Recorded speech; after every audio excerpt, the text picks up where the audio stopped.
Dear viewers, dear brothers and sisters, welcome to my channel, yours simply Leah. Assalamu alaikum wa rahmatullahi wa barakatuhu. இன்று நாம் பார்க்கப் போகிறது குர்ஆன் juice 5 சுருக்கம். பிஸ்மில்லா இர்ரஹ்மான் இர்ரஹீம். இந்த juice பெரும்பாலும் சூரா அந்நிசா 4:24 முதல் 4:147 வரை உள்ள வசனங்களை உள்ளடங்கியது.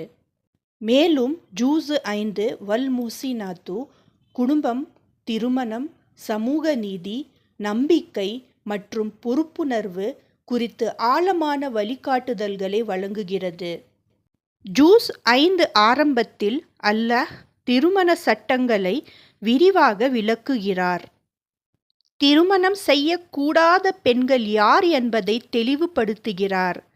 திருமணத்தின் போது மெஹர் வழங்குவது கட்டாயம். இருவரின் சம்மதத்தால் அதில் மாற்றம் செய்யலாம். வணிகத்தில் லாபம் அனுமதி, ஆனால் அநியாயம், சுரண்டல் தடை.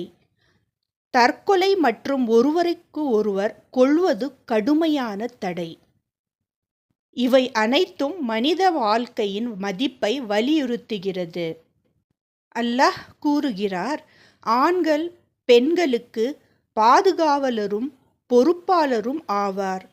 பெண்களுக்கு பொருளாதார பொறுப்பு இல்லை, ஆண்களுக்கு முழு பொறுப்பு உண்டு.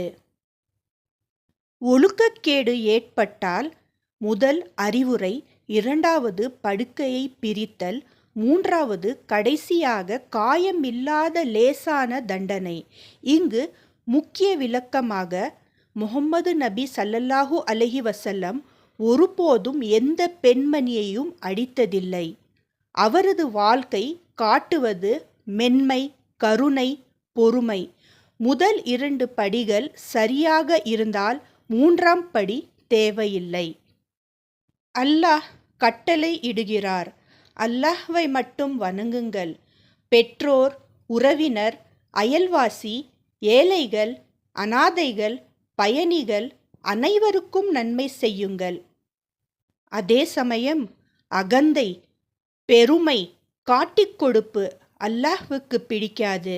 சிக்கனம் செய்து காட்சிக்காக செலவு செய்வோர் ஷைத்தானின் நண்பர்கள் என எச்சரிக்கை செய்கிறார் அல்லாஹ்.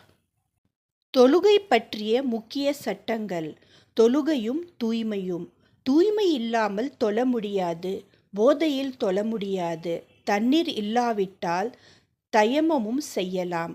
இது இஸ்லாம் எவ்வளவு நடைமுறை சார்ந்த